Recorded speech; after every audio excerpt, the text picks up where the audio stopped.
We met on this awesome site called MySpace, and Jeff had sent a mass message to a bunch of girls. I'm hoping most of them are Asian and not like half white girls that are party girls, because then that's a lot to like live up to. But he sent a mass message to a bunch of girls saying, hey, I just came back from Arizona and I just want to meet new people again. Oh.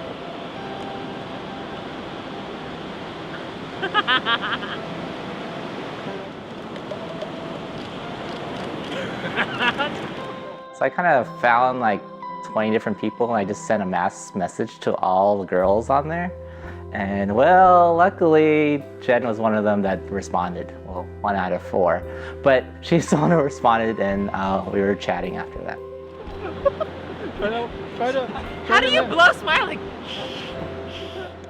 I thought, he's cute and he's shorter than me when I wear heels.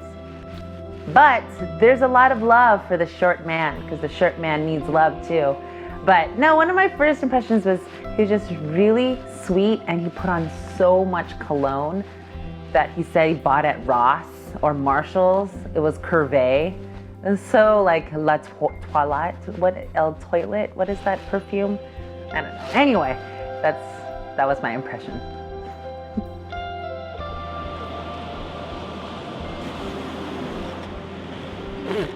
Why are you inserting it? So actually it's funny because I actually have this. This is my cologne that I bought, what was it, 8 years ago. So I sprayed myself. And the thing was is that when I saw her in her car, it was cool. It was like the first time for me to meet her in person. I thought she was really cute. And then when I saw her at the door, I came up, gave her a big hug, but her back was all sweaty. Yes, that's my first impression. And go. I look like I have hemorrhoids. I don't really have hemorrhoids. Just clarification. So our first date, we met up at Islands, and I was doing some crazy provocative moves in the booth like this. Yeah. And then I ordered a salad, and I tried not to be a typical girl ordering a salad on the first date, but I had to because I had gone to DZ Aiken's and I had a big pastrami sandwich with French fries, which sounds really amazing right now. And yeah, and so we just talked and it felt so natural. It clicked. Like after that first night, we just clicked and we just started hanging out more and more, and we just started going out. It was all natural.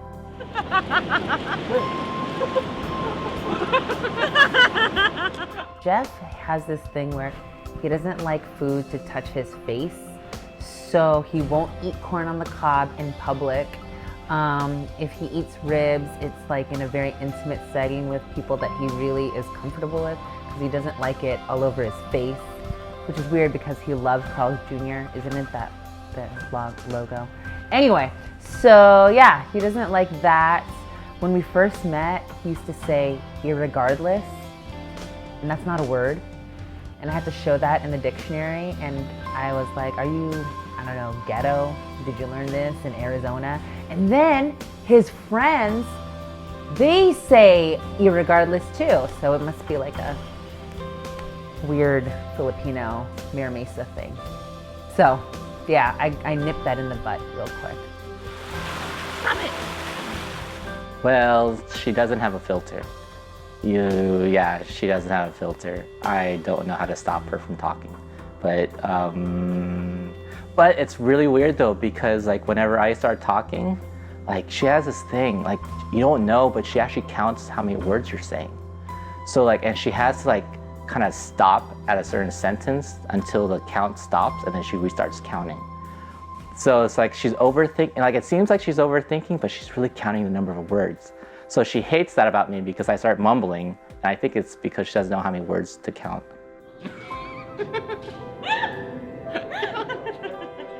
Well, he was on a business trip for several months. And so when we came back from our SFC conference, he said he had to go back to the East Coast. And I didn't think anything of it. And so the whole time that he was in the East Coast, he really was here in San Diego planning the whole proposal for the entire week. And that was during the time where I think it was Hurricane Sandy or some big hurricane was going on in the East Coast, and there was an earthquake that happened. And I kept calling him, trying to find out if he was okay. He never answered his phone. He would only call me at 3 in the morning, which is really 6 on the East Coast, but it's really 3 in San Diego. And I don't know, I guess I was worried, but at the same time I knew he was okay.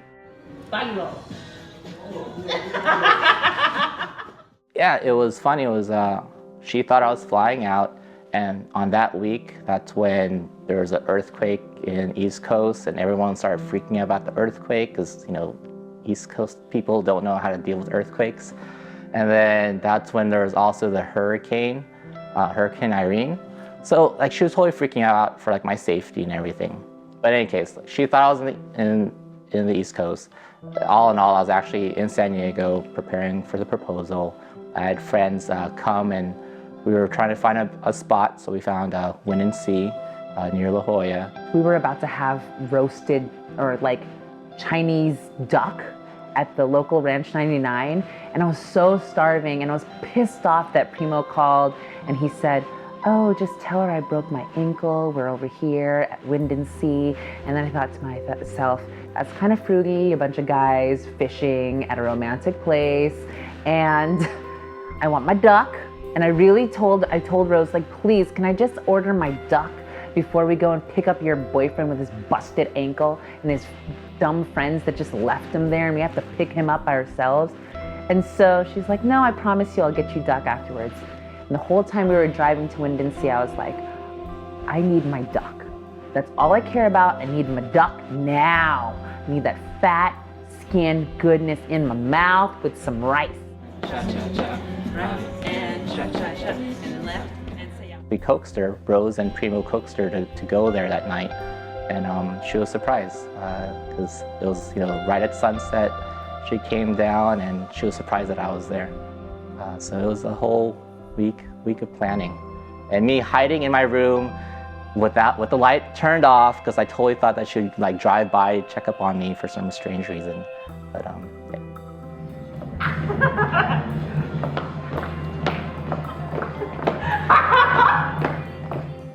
It's like really quiet. I could hear faint guitar playing music in the background, and I walk down the stairs and I see Jeff at the foot of the stairs in his suit, and I'm like, what?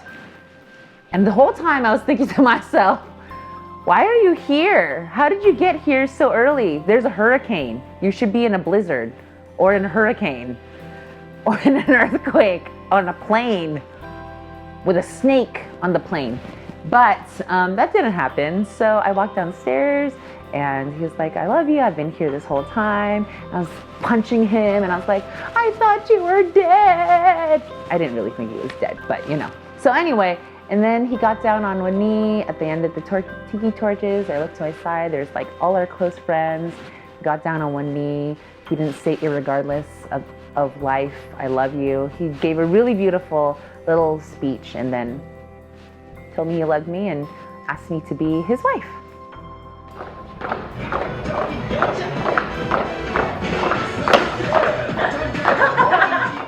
And I said, hell yeah! No, actually I said, oh my God, yes! Oh my God, I didn't do my nails! Punk!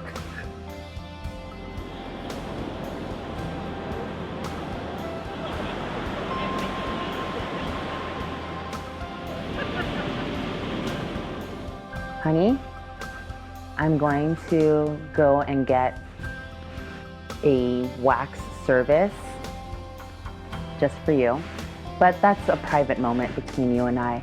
What I want to tell you is that I love you so much, and I'm so thankful that you've been with me during this whole wedding planning. I've been such a crazy person. I've been sick lately. I've been moody and just the typical girl that sings that Monica song, just one of those days. You know what those days mean. So just thank you for being an amazing fiance. I cannot wait to be your wife. I cannot wait for us to spend the rest of our lives together, have a family together, grow in our faith together. And I know that God has molded you to be the man to bring me to heaven and to bring our children to heaven. And so thank you.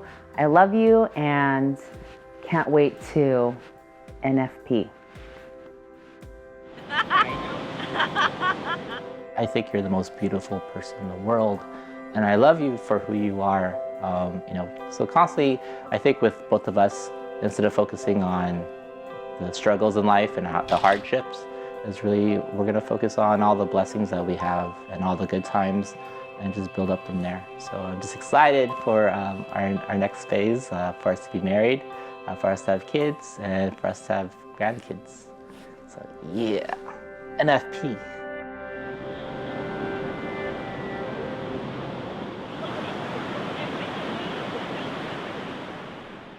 I am so ready to get married, and I'm just so sick of being engaged. I just need to put that other ring on it, you know what I'm saying? And then after I pop out a baby, put the other ring on it. 3 rings! I'll pull a Kobe Bryant. Okay, and cut. NFP, Natural Family Planning. Yes, a lot of intimate moments. Look it up, people. Good, I just ended my period. Can you clap for us? There we go. I'm done menstruating. I'm done menstruating. One more clap just to be sure. Menstruation. Okay, let's go, let's go. Doing it, doing it.